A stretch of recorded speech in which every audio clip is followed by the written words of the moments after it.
is the New South Wales Country Hour with Michael Condon on ABC Radio New South Wales. Hello again, welcome to the show. Coming up, a new carbon and cropping guide has been released for grain growers. It breaks down some of the jargon around carbon, emissions and climate change. What we've done is developed a guide to cut through a lot of that jargon, work through it in simple terms, and actually work through what are the really important things that grain farmers need to be aware of in Australia at the moment as their current production systems relate to the current carbon cycle and the current emissions debate nationally. So do you think that's a good idea, getting a common sense guide without the jargon, talking about carbon emissions and climate change to help grain growers? You might have a thought on that. You can send us a text 0467 922 684. That's the number to text us here at the Country Hour.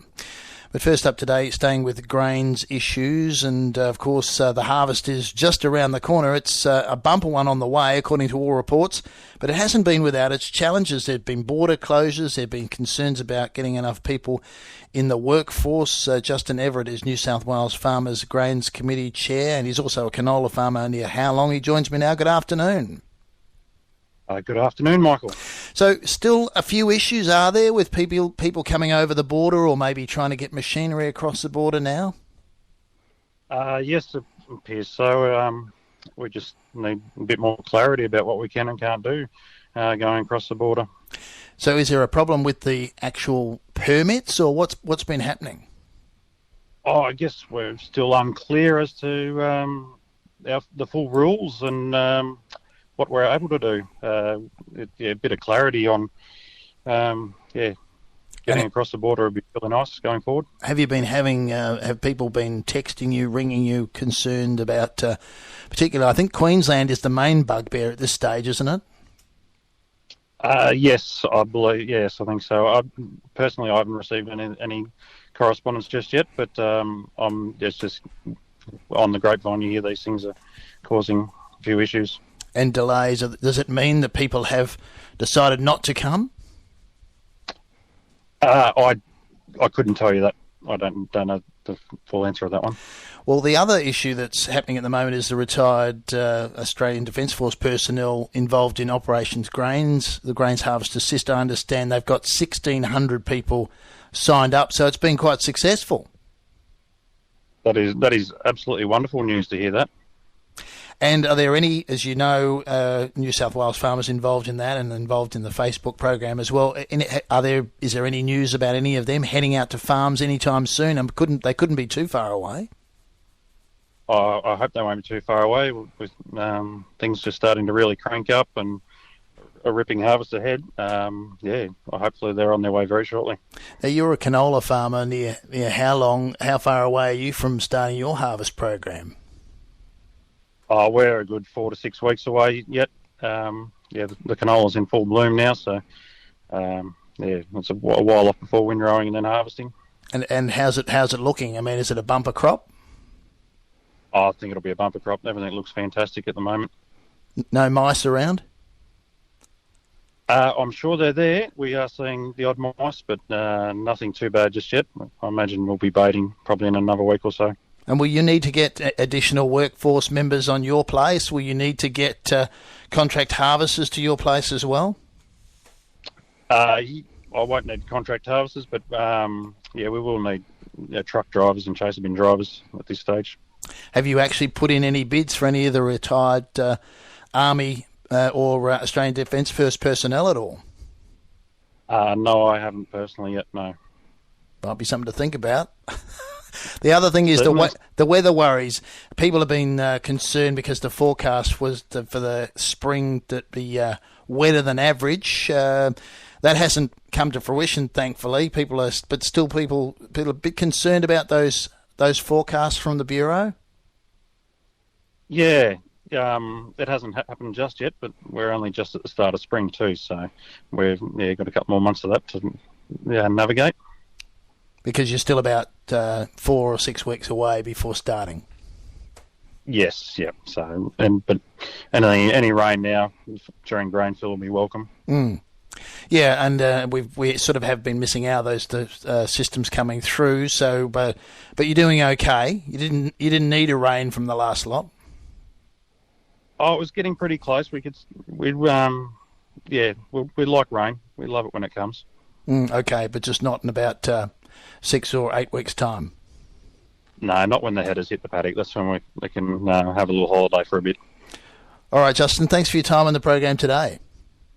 No worries. Thank you, Michael. Justin Everett is New South Wales Farmers Grains Committee Chair. It's 10 minutes past 12. We're staying with grains issues now, and a new carbon and cropping guide has been released, as we were just talking about before, for grain growers. It breaks down some of that jargon around emissions and carbon and climate change and how it might relate to your farm. It's been released by the growers' representative group Grain Growers. CEO David McKeon hopes that the guide provides a handy reference point for growers looking for clarity about on-farm carbon opportunities.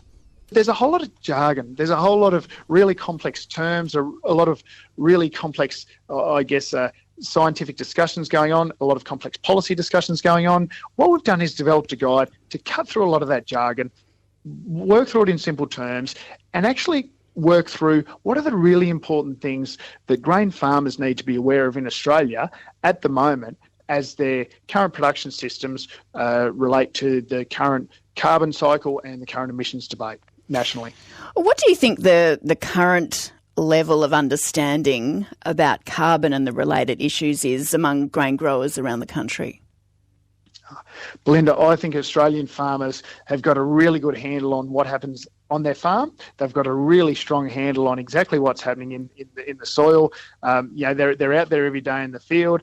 However, sometimes when things are left to policy decision makers in Canberra, or sometimes when things are worked through by scientists, they actually do take a long time to work through and they're very complex. So I think at times there is a disconnect between the national policy debate and sometimes what's happening on farm. And that's what I think is a really important gap we need to close if we're going to, as agriculture and as the grains industry, be at the forefront of these debates and setting our own destiny as far as the Australian grains industry. So it's about being part of that carbon discussion and having an understanding of that in the lead up to any sort of future carbon policies that might land on the lap of the farming community. Yeah, there's a whole range of elements. Some of it is around getting those government policy settings right, but there's also a whole range of things that will happen a lot closer to the paddock. So if farmers might be considering or looking at carbon farming as options, or farmers might even just be interested in measuring the emissions that they're releasing on farm or how much carbon they're sequestering on farm. There's some of the things that farmers are exploring at the moment.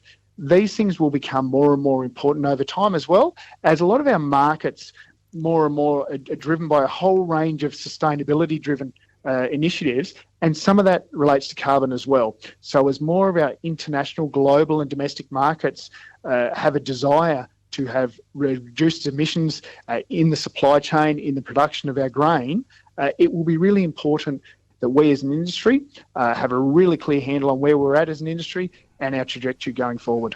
David McKeon is the CEO of Grain Growers. He was talking to Belinda Varischetti. If you'd like to read the report, you can search online for Grain Growers Limited, and a link to the report is on their homepage. Keith has texted in on that issue, saying the climate guide might explain the difference between climate change skeptic and climate modelling skeptic. So I think I can work out which camp you fall into there, Keith. And someone's talking about yesterday's Country Hour. They're saying they got the 40-50 metre extension cord out. They put the aerial on the roof, but they couldn't get the big screen telly in the tractor, and they couldn't get the Country Hour. It's coming up to 12:15. You're listening to the Country Hour on ABC Radio New South Wales.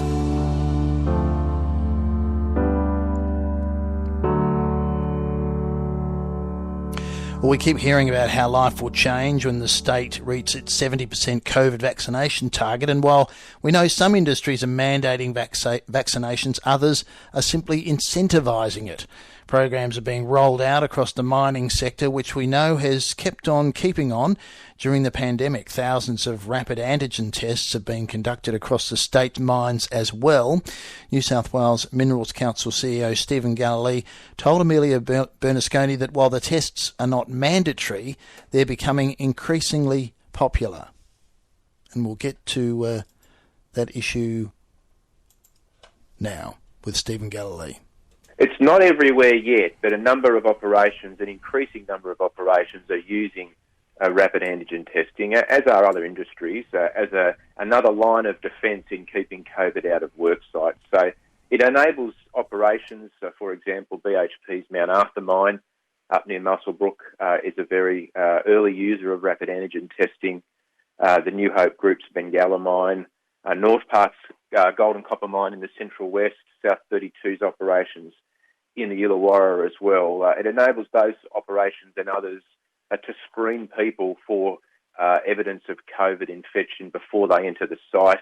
It's not a replacement for the standard testing that is in place, but it is a screening method that allows people to be identified as possible COVID infected before they enter the workplace. So it has been another line of defence.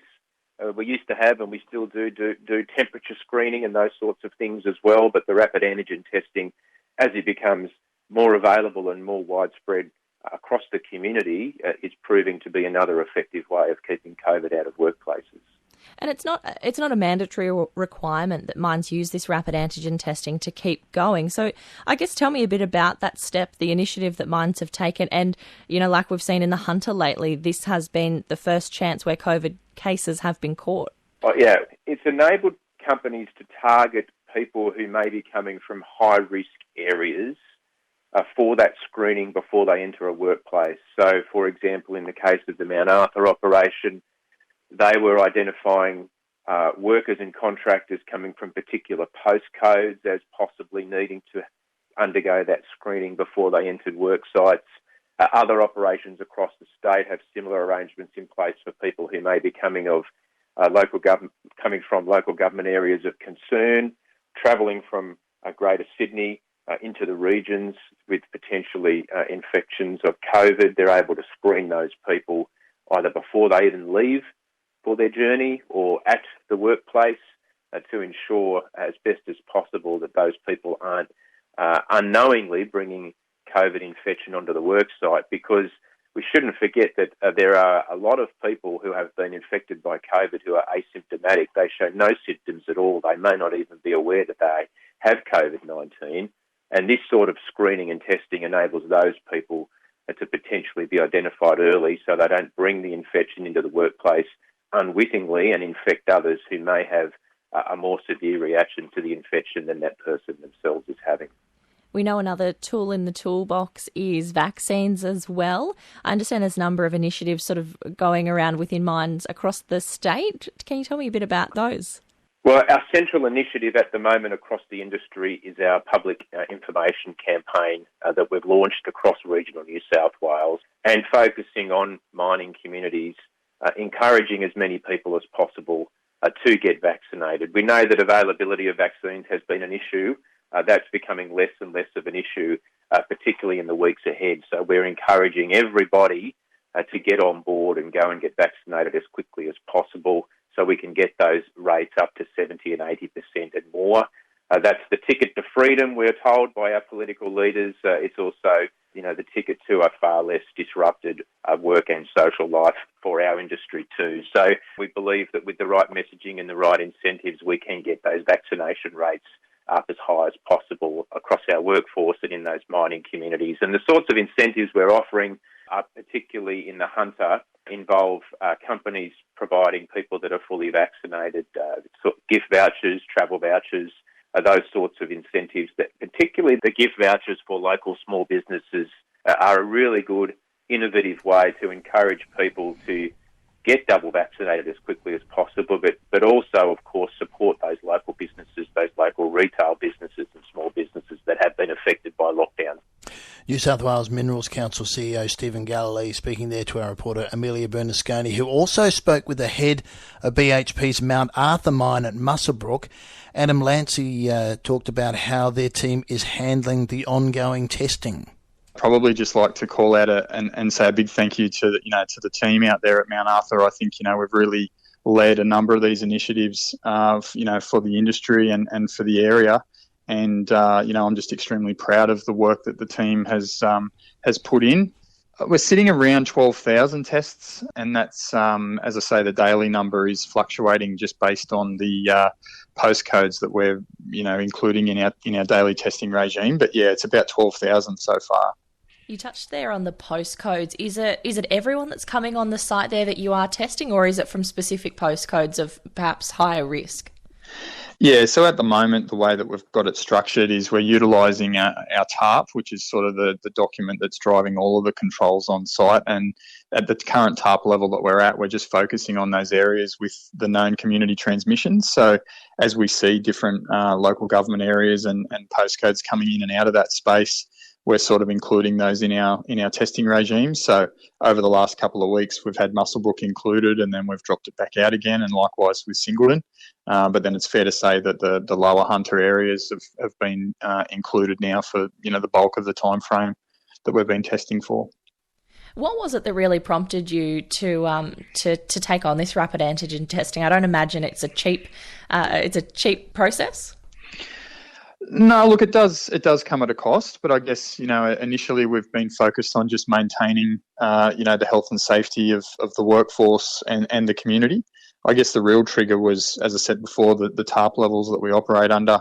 And, the trigger for that TARP level really came with the emergence of the cases in the Hunter Valley, and specifically with the lockdown timing that was announced. So that sort of triggered us to kick it off. And I guess we'd had some previous PCR testing, models that we were looking to implement, but then the rat testing came along and was probably a much better fit for purpose model for us. So, whilst the costs aren't insignificant, it is difficult at the moment to put a price on the health and safety of everybody and trying to keep the operation going, which has been our main focus. General Manager of BHP's Mount Arthur mine at Muswellbrook, Adam Lancey, talking there to Amelia Bernasconi. It's coming up to 23 minutes past 12. You're listening to The Country Hour on ABC Radio New South Wales. Well, the news yesterday was that the Everest, the world's richest horse race, will very likely welcome spectators back to the track next month. It all depends on us reaching the vaccination target set by the state government, but the predictions are now that we'll meet that goal by about October the 11th, which is before the big race day on the 16th of October. But it won't just be the Everest that some 5,000 people will be able to watch trackside, with the Kosciuszko also on the same day. Amelia Bernasconi spoke more about that particular race, which is the richest for country-trained horses, with Scone Race Club CEO Steve Keane. It's exciting that, there's a glimmer of hope that we might be returning back to, heading towards some sort of normal. So 5,000 people on Everest/Kosciuszko Day would be a fantastic start. And hopefully the rest of the community and everything else in general heads in the same direction. So, exciting news. Absolutely, yeah. It's tipped to be the first big event once we reach that vaccination target. And you say Everest/Kosciuszko Day because, of course, for country-trained horses, it's the Kosciuszko where our eyes fall to. Tell me a bit about the local horses that we're likely to see racing in the Kosciuszko on that same day as the Everest. Yeah, look, at this stage we've got two confirmed. So we've got Namatjara with Stephen Jones. So it was a really strong winner last start at Scone. And, it was snapped up by the William Farrer, my old hometown, the pub there that won a slot. So, he'll actually run this Friday at Scone to one last blowout before the big race worth $1.3 million. So, and then Cameron Crockett's got Mr. Hustle in, who's going really well. He's won a highway race this preparation, and so they're the two, but there is still 3 or 4 slots still open and a little bit of water to pass under the bridge. So I do expect maybe another 1 or 2 to come from Scone or even this region. So it's exciting times. We always see, Steve, a lot of people from the Hunter Valley go to the big race meets. You know, it's such a big part of the culture around this region. We often see people going to places like Randwick. Do you think, what are you hearing at the moment from within the industry? Will people be watching from the telly perhaps this year given the conditions? Oh, potentially, yeah. With such a limited amount of tickets, there'll be a lot that are reserved for the slot holders, the owners of the horses, the trainers, the staff and things like that. So tickets will be hard to get, I'm presuming, this year. But, the coverage these days is so phenomenal that, you'll still get a good experience watching it from your lounge room, or you might be able to, by that stage, have a few people around and things like that and celebrate the day. So, it will be hard to get tickets, I do believe. But we'll just have to wait and see what happens in the next few weeks. Steve, we did hear a little bit from the Racing Minister, Kevin Anderson, on the Country Hour yesterday. He sort of indicated that this is a very good step in the right direction for country meets. I know we've spoken to you in the past about Scone Cup, one of the big events, but is this a step in the right direction to perhaps see our crowds back at country race meets too? Yeah, I think it is. I don't think we'll be too far away from seeing crowds. New South Wales Health would allow us to have crowds at the moment, but Racing New South Wales has done, with the state government, a sensational job in keeping racing going through the whole pandemic. So I think they're taking the line that let's not trip on the last hurdle and make sure that we get through to when crowds are welcome back at a certain capacity. And, it won't be too far away, I don't think. So we look forward to having people back on track shortly. Steve Keane is the CEO of the Scone Race Club. It's coming up to 27 past 12. The Country Hour on ABC Radio New South Wales. Well, now to the vexed issue of managing wild horses in national parks. The Invasive Species Council says the current program to reduce the amount of feral horses in Kosciuszko's National Park is failing. The organisation is waiting for the New South Wales Government's long-awaited plan to help manage the numbers of horses in the area. Conservation Director James Trezise says that the number of wild horses removed from the Kosciuszko National Park in the past year equates to only about 1/3 of what's needed to be taken out of the park in order to stop the population from actually growing. What we've found out through our Freedom of Information request is that the program to trap and rehome horses in Kosciuszko is fundamentally failing to reduce the overall population in the park. That means that the horse population, which is currently at best scientific estimates at 14,000, is just going to continue to grow. And so the amount of horses that were taken out of the park over the past year only met 30% or 1/3 of the amount that was needed just to stop the population from growing, let alone reduce the overall population of feral horses in the park. We know that the New South Wales Government has been developing a wild horse management plan for some time, that has been delayed. It was due to be released mid-year and we're now told it's going to be released imminently. Do you think that will come up with a consensus and lead to a better management strategy here? Oh, I can hope that it would. I think almost anything would be better than the status quo. I think the fundamental challenge we have is that this plan has largely been developed so far in darkness outside of community consultation. And what we're waiting for is the plan for community consultation.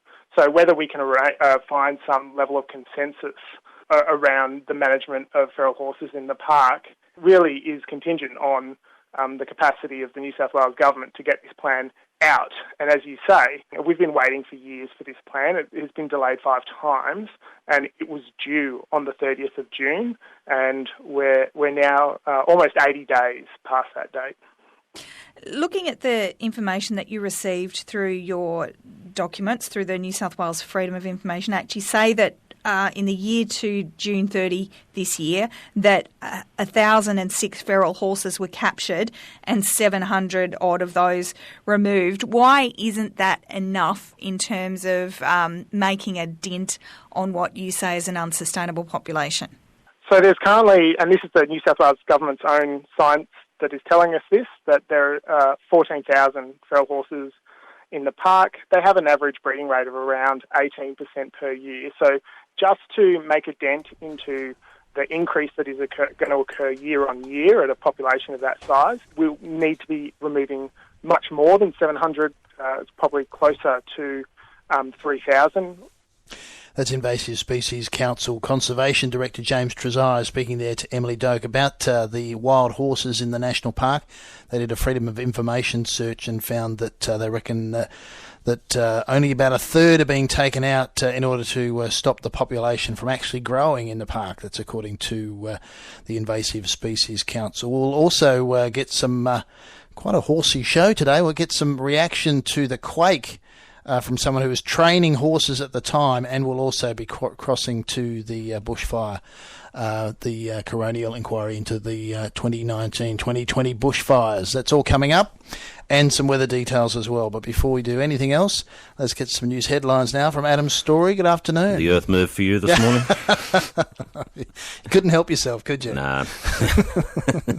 Oh, you'd be fun in the newsroom. Oh, yeah. Well, I'm locked in my booth these days. Yeah, well, that's true. I'm not allowed to socialise with the colleagues. COVID, yeah, probably just as well. Yeah. So the federal government says it's ready to provide whatever support is needed to people affected by the earthquake in southeastern Australia this morning. It's been registered at between 5.8 and 6 and was centred in Mansfield in the Victorian Alps, but it was also felt in a number of other states. And on social media, it seems Betty's Burgers in the town of Windsor appears to have copped the brunt of it and is completely gone. So a lot of locals lamenting that fact. Good quality burger joint, apparently. Anyway, despite this earthquake... Bit of advertising on the ABC. Well, it's not there anymore. anymore. That's right. I thought I could get away with it. Yeah, that's right. About 100 protesters. This is now despite the earthquake. The protesters have gathered again in Melbourne CBD. There's only about 100 so far, according to... police. They're believed to be heading to the CFMEU headquarters again in Elizabeth Street, where there is again a large police presence. At the moment, they seem to be walking through the streets unimpeded from the vision that we're seeing so far. But police did say that they did have new tactics planned for today's protest. Here in New South Wales, more than 9 million jabs have been administered in New South Wales, with 54% of over 16s now fully vaccinated against the virus. However, there has been another 1,035 new COVID infections and another 5 people have died from the virus. A Sydney woman's been charged with breaching public health orders after flying to the North Coast and visiting a number of venues. She had an exemption to fly there to work with a film crew, but breached the guidelines while there. Now, I think it was either last week or the week before we were talking about the in the United States, the sequoia trees that they were wrapping in the fire retardant. Yeah. Last night a story came through. They survived, apparently. Oh, right. The wrapping in the fire-resistant blanket actually worked. Some of the world's biggest trees? Biggest, yeah, 1,000 years trees? old. Yeah. 1,000 years old, yeah. But the fire's still burning along the edge of the Sierra Nevada mountain range, but...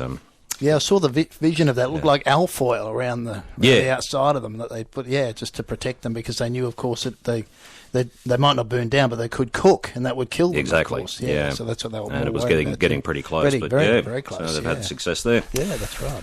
1,000-year-old tree. Well, that would be and there's a whole bunch of them too. Oh yes, it's a forest. A whole area of it. It's some incredible national parks in the US, all thanks to President Theodore Roosevelt. Indeed, who set them all up originally. Indeed. All that time ago, more Big than 100 years the ago. Only one. And the Grand Canyon National Park. Yeah, there's a couple of the others, but the main big ones out there were Theodore's idea. Yeah. All right, thanks for that. All right, that was a bit of travel memory. whole bunch of stuff there. A bit of variety today. That's right. Okay, keep us on our toes. All right, thanks for that, Adam. Let's find out what's happening with the weather details now, and Gabrielle Woodhouse at the Bureau. Good afternoon. Good afternoon, Michael. So not much happening in terms of the weather? No, so that cold front is now well and truly over the Tasman Sea, and we're seeing pretty much clear skies across New South Wales, although there are a couple of light showers just near the northern coastal fringe, and that story is going to last into tomorrow morning, where we're going to again see another cool morning, but it's not really going to be until the weekend that we see another cold front cross the south of the state. So when that does cross the state, it looks as though, again, it's going to bring some fairly windy conditions, but not much in the way of rainfall. So wind, cold. So once we get to Sunday morning, we are looking at quite frosty conditions across the south of the state and much cooler conditions as well. Right, okay, but not much rain in it. And that sort of starts moving through on Saturday, Sunday, does it? So that front will move through just across the south of the state on Friday, and then it's going to sort of just taper along the northern part of the coast on Saturday. So Saturday and Sunday will be cool, and in particular those mornings will be quite cool. And it looks as though we should have frost across much of the southern portion of the state on Sunday morning.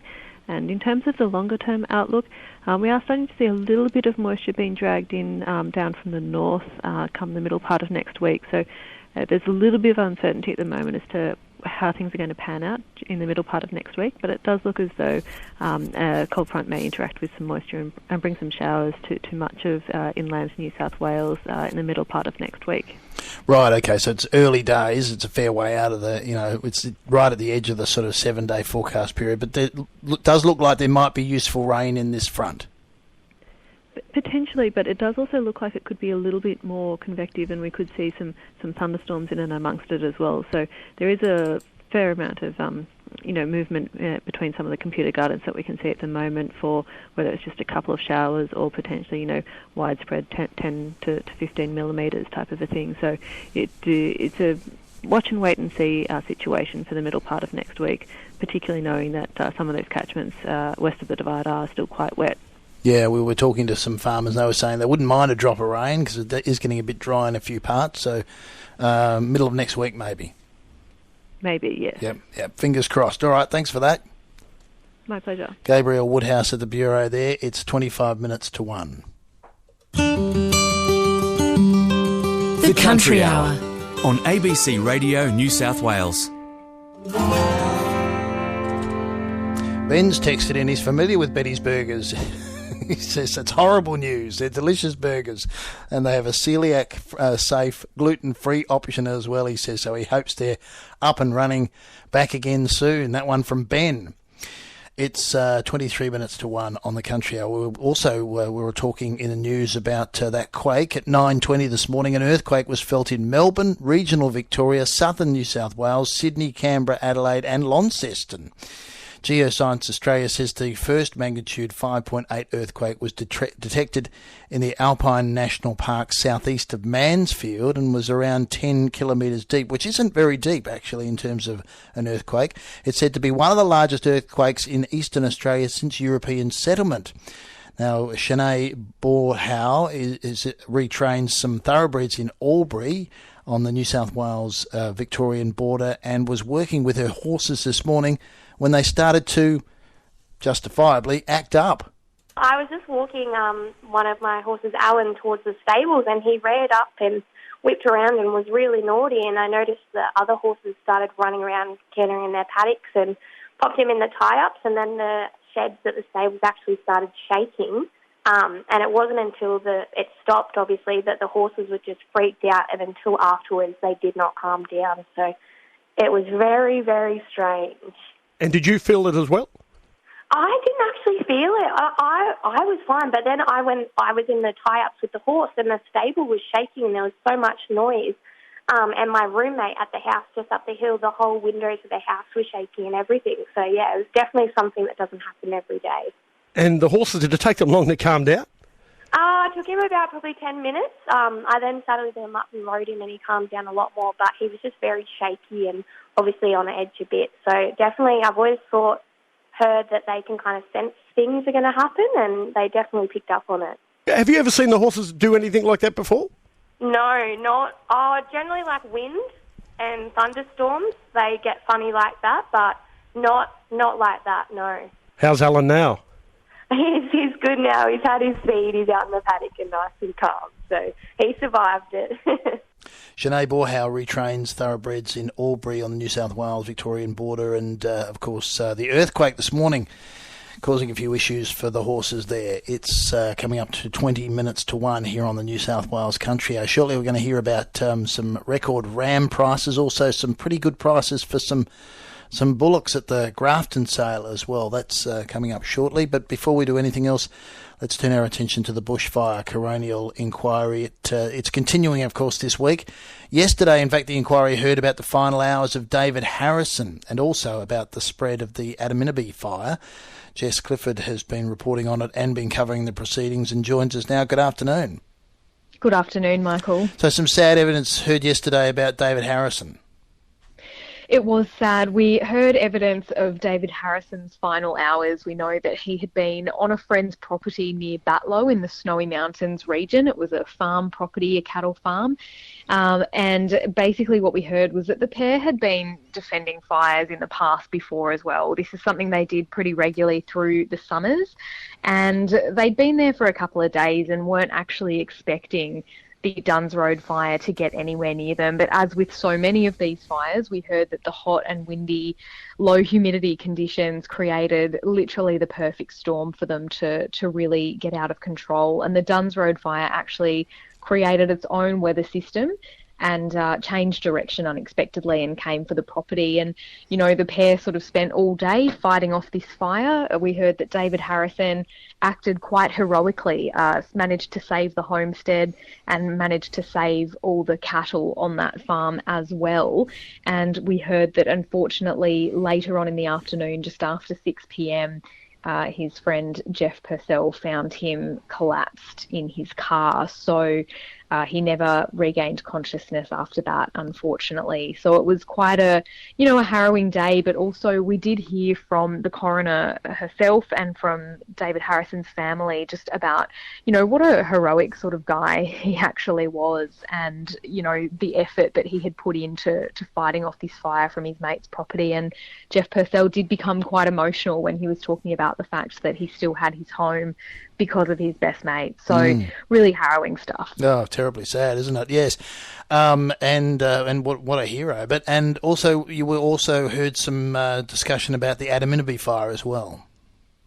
That's right. So the inquiry is now wrapping up its investigations into all those far southern fires on the New South Wales-Victorian border. And this morning we've heard a little bit more about the Adaminaby fire, which destroyed a number of homes, burned about 100,000 hectares, and also destroyed the popular Selwyn Snow Resort, which is actually still rebuilding. They've not recovered from that yet. So it did cause widespread destruction, and we heard that it was started by multiple lightning strikes during a dry lightning storm on the afternoon of the 31st of December, and ultimately ended up joining with some of those other fires that we've just mentioned, including the Duns Road fire. So it really did spread quite quickly. It destroyed a number of farms as well, obviously down in that general direction, a lot of remote properties, a lot of sheep farming.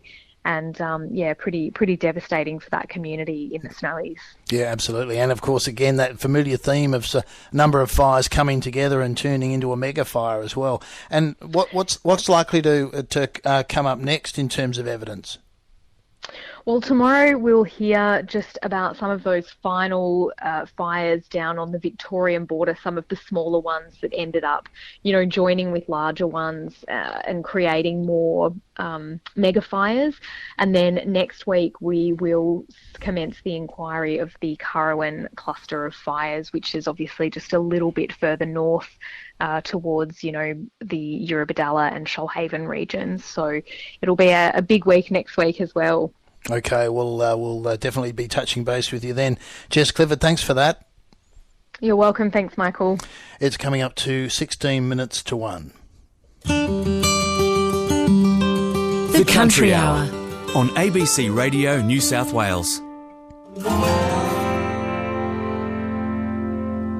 Well, we're hearing and seeing that more people are fleeing inland to the country from the city or the coast, and we're seeing an emergence of new skills and trades in our rural villages in Benalbo in northern New South Wales. Simon and Emma Powick have taken over the local cafe, which runs out of the District Memorial Hall. But how did the artisan bakers from the UK end up in the birthplace of the working cattle dog trials? Well, Kim Honan stumbled across their stall at the Casino Lions Farmers Market, and they'd already sold out of everything.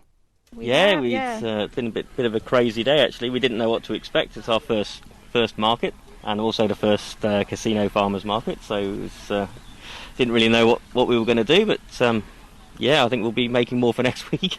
Yeah, so how much did you actually bring along?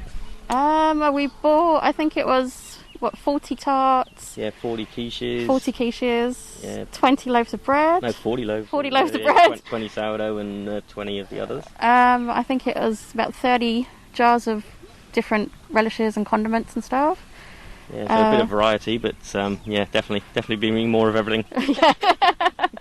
So you're based out at Benalbo? Yeah, so we took over probably about 4 or 5 months ago. We took over the little cafe at the Memorial Hall in the centre of Benalbo, and that's been going really nice, and we're getting a lot of support from the locals and a few people travelling through. Not so many at the moment, but when things go a bit back to normal, hopefully we'll start getting some tourists and stuff through as well. But And what sort of artisan breads do you actually make? So I do a couple of types of sourdough at the moment, and then I do the ciabatta and Turkish, and then everything I do is what they call slow ferment bread. So I don't do anything with sort of the bread improvers and stuff that you find in sort of the supermarkets and that kind of thing. So I'm trying to do everything just small and nice, and we've got just a small setup, but I just do everything myself and everything by hand pretty much. And a bit fancy for Benalbo to have those artisan products out there. Yeah, I think it's been very much appreciated that it's sort of something that's they don't normally see in town. Yeah, I think Benalbo is a funny town in that a lot of people there weren't born there, so that it has a lot of people there that have sort of ended up there from other places. So I think for a lot of them it's kind of like, we used to have that before in Melbourne or Brisbane or wherever they were. Like we do takeaway pizzas on a Monday night, and we still get a few phone calls from people that don't believe that we deliver pizza in Benalbo. They think it's an elaborate hoax. That's a bit funny. Yeah, we literally have one guy that said, well, I'll order, but I don't believe it's going to come. I'm not expecting it to turn up, so, and I think it's nice to bring those things to a smaller community. And it has really made us feel more part of the community as well, I think, more involved in it. And we get a lot of people actually telling us that they appreciate what we're doing, like when we do special nights and things like that. So, it's really nice to feel part of something. And so why did you make the move out to Benalbo? Well, it's kind of weird. We started in the UK, and I think we moved to Sydney, and that was like a little bit sort of quieter. And then we just gradually got quieter and quieter until we ended up in Benalbo. So just more and more rural. But yeah, we were sort of looking to buy a property, and being on the coast was just way too expensive. So we sort of were heading further and further west, really. And Benalbo really was just by chance, because we went to see another property in Tabulum. And we're just driving through and stopped for lunch, and just went, oh yeah, this place is really nice. Yeah, it's nice. Had a look online and saw what was there, and just had a nice feel about the place. And yeah, I mean, everyone's so welcome in there, and yeah. Which is lucky, because I think we went once by accident and then went to look at a house and then bought it. So I can't say we did a lot of research. So pretty much to find you, if you find the working dog statue, you're right next door. Correct, We're right in the hall there. Yeah. So Mondays, Wednesdays and Fridays we open. And Sundays. Simon and Emma Powick from Powick's Pantry in Benalbo, and they might have been sounding a little bit muffled there because they were behind their masks talking to Kim Honan. It's coming up to 12 minutes to 1. Well, before we head to market information, let's look at some prices. They're pretty red hot. We've been reporting new records all the time at the moment. And speaking of records, a Pole Dorset Ram from Tasmania has broken the breed record after fetching $41,000. Now, the online sale took place at Auctions Plus with the Canella stud in Canowindra, and also the Garama stud at Geelong taking home the record-setting animal. Lachlan Patterson from the Canella Pole Dorset stud told Hugh Hogan that they had set their sights on acquiring this ram to keep developing their business. we've been locked down in New South Wales, so we've been looking at a ram down in Tasmania from Falmer Pole Dorset Studs. So haven't been able to see any rams this year really. So we found a ram, basically seen him on Facebook to start with. A few videos went up, and then the auction was held yesterday, and we bid on a ram in conjunction with Grama Stud at Gatlong, and ended up buying lot number 2 for $41,000. $41,000 for that ram, and that's an international record for Pole Dorset, is that correct? Yeah, that's a world record for Pole Dorset, yes. Amazing. How do you feel knowing that now? Well, it wasn't at the forefront when we were bidding yesterday. We were just wanting to make sure we secured him, because if we didn't secure him, there wasn't really many other rams around that would kind of keep our genetic gain going in the right direction. So the ram's in the top 5% of Australia for growth at 200 days, and also muscle at 200 days, and he's also got exceptional eating quality. So marbling's becoming a lot more important, and we're just looking at making sure that our sheep have got the right eating quality and performance data that kind of will suit our clients into the future. Why is eating quality becoming more important for consumers? Well, as our product becomes a little more expensive, so we're getting great prices around the sale yards and over the hooks at the moment for our lambs, we've just got to be able to make sure that every consumer has a 5-star eating experience. So we want to make sure that every time they cut a bit of meat or they bite into a bit of meat, it's not tough. And eating quality, so shear force and intermuscular fat, is key to that, and probably the key to kind of making sure we've got a high-value product still and we're able to sell our product all around the world. Lachlan Patterson from Canella Pole Dorset Stud at Canowindra. He's the proud owner of the highest price Pole Dorset ram. Well, staying with records, and record price, they think it was a record paid for an 850 kilogram Speckle Park bullock at the Grafton Fat Sale yesterday. Livestock agent David Farrell reckons it could be a record for the yards, and fair to say that the Gibson family from Dorrigo made a pretty tidy profit. David Gibson told Kim Honan they sold two bullocks, one an Angus, but the Speckle Park returned him the best money he's ever seen. We put them away in the drought there, and I think they sort of cost around $250 or something like that at the time. So, yeah, just a couple of little fellas that were looking a bit ordinary, and just let them sort of poke away in a paddock for a couple of years till sort of they ended up at the end of their career today. It's hard to beat the money sort of going around at the moment, and the lack of cattle and the demand about. So we thought, pretty opportune time to put them in. The stars aligned a bit, and I knew they'd make a bit of money because they're pretty good on that bit of country. Probably one of the best little blocks of ground in Dorrigo there. So, yeah, it was quite a good result. The Speckle Park bullock actually fetched 404.2 cents per kilogram. Yep. I think it ended up being about $3,430 for him. So he was 850 kilos neat. And so what's the season in Dorrigo been like? Oh, look, it's just been phenomenal. Like we had, as you probably know, we've sort of had about 90 inches of rain till June, which was it started off very, very wet. But that's just the average catching up after the drought, I suppose. But it's just been such an unreal winter, probably one of the best we can ever remember, and just not a huge amount of rain, but little bits all the way along. And even the last couple of weeks, we could do with a good steady shower now, but we've been getting little bits like 10 and 12 mils just to keep us going, and that's just been fantastic, So. Dave Gibson from Gibson Angus at Dorrigo, but he didn't, he did sell an Angus, but he also sold a Speckle Park, 850 kilograms, sold it for $3,435 for a bullock. It's time for markets.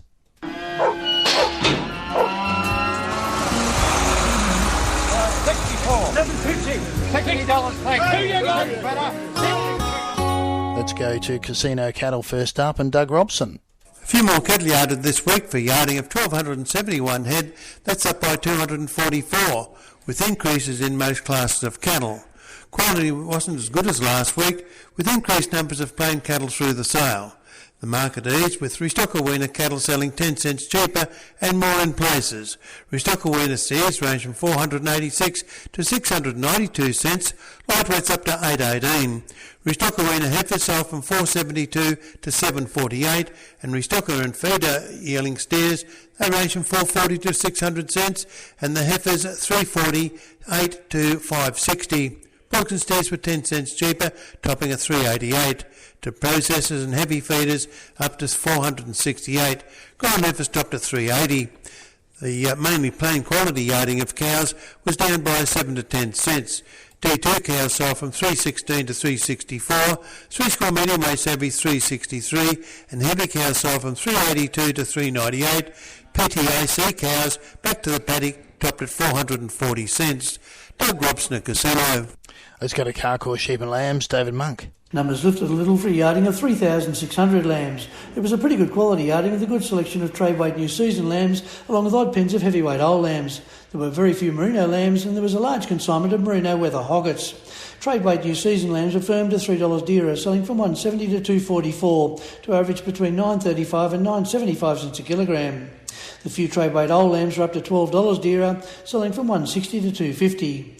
Heavyweight lambs were considerably dearer with few to compare to in the previous sale. The over 24 kilogram lambs sold from $2.50 to $3.40. Merino lambs were around firm with trade weight selling from $1.60 to $208, while heavyweight merino sold to $2.38. Restocker lambs were firm to $2 dearer, selling from $1.59 to $1.91. Merino weather hoggets sold from $1.59 to $1.84. There were 1,420 mixed mutton yarded where most grades were 8 to 14 cheaper. Merino ewes sold from $1.10 to $1.70 to the processors, while crossbred ewes sold from $1.40 to $200. This is David Monk at CTLX for MLA. Let's go to Cowra Sheep and Lambs and Crystal Ridley. Good afternoon. Numbers east this sale with agents yarding 4,460 head. It was 3,480 lambs penned and quality was mixed with both well finished and plainer lambs on offer. The usual buyers are present and competing. There was 2,150 new season lambs penned and prices followed a similar trend showing a lift in price. Trade weight lambs to 24 kilo sold from $198 to $242. Lambs to 26 kilo reaching $256, while the heavy export lambs reached $284. Old lambs also lifted in price with lambs to 26 kilo reaching $240, while those heavies reached $308. There was just 980 mutton penned and merino ewes sold from $145 to $200, while crossbreds range from $140 to $210. And let's go to Mossvale Cattle now and David Kent. Good afternoon, Michael. Similar numbers for a total yarding of 549 mixed quality cattle. Young cattle were well supplied, including some well-bred weaners mostly returning to the paddock, along with some good lines of ideal feeders. There are a limited supply of yearlings to suit the trade, 120 cows, including some good runs of preg-tested in calf cows. All the usual buyers were operating, with the addition of some extra restocker interest, selling to a strong market. Cows and grown heifers were cheaper, all other categories mostly dearer. Medium weight yearling steers to suit the trade lifted 10, 528 to 540. Those over 400 kilos eased 2, 510 to 545. Yearling heifers to process much dearer, 508 to 551. Feeder steers up to 31 cents dearer, 488 to 587. Heavy heifers to feed lifted 20 to average 515. Weaners returning to the paddock continued to attract a lot of competition. Weaner steers 546 to 764. The heifer portion 536 to 720. Not enough grown steers to quote. Grown heifers 348 to 460. Medium weight D2 cows 295 to 310. Heavy 3 and 4 score cows back 6 330 to 385. This is David Kent at Mossvale for MLA. And that's the market information for today, because we were trying to get through to Graham Richard, but unfortunately I wasn't able to get through to him in time. So some problems with the recording, so we were trying to go through live, but these things happen on live radio. Just a reminder too about those prices, talking about those records. That Pole Dorset ram from Tasmania that we heard about earlier on, in case you missed it, it broke the breed record. So the breed record for Pole Dorset rams, Tasmanian ram, $41,000 sold to the Canella stud at Canowindra, and quite incredible prices being paid for livestock at the moment. Where will it all end? We'll find out. We'll find out shortly. You have to keep listening to the livestock markets here at the Country Hour. And a reminder too about our Facebook page. Check out the details. I think we'll have some details about that Pole Dorset ram on our Facebook page or online as well. Just head to Facebook and search for ABC Rural. You're listening to the New South Wales Country Hour. A reminder too, you can always listen to us on the live streaming and also on the Listen app as well. And also the podcast comes out in the afternoon, generally around about 2 o'clock or so in the afternoon. So check out the podcast as well, or the app, or live streaming. It's coming up to news time.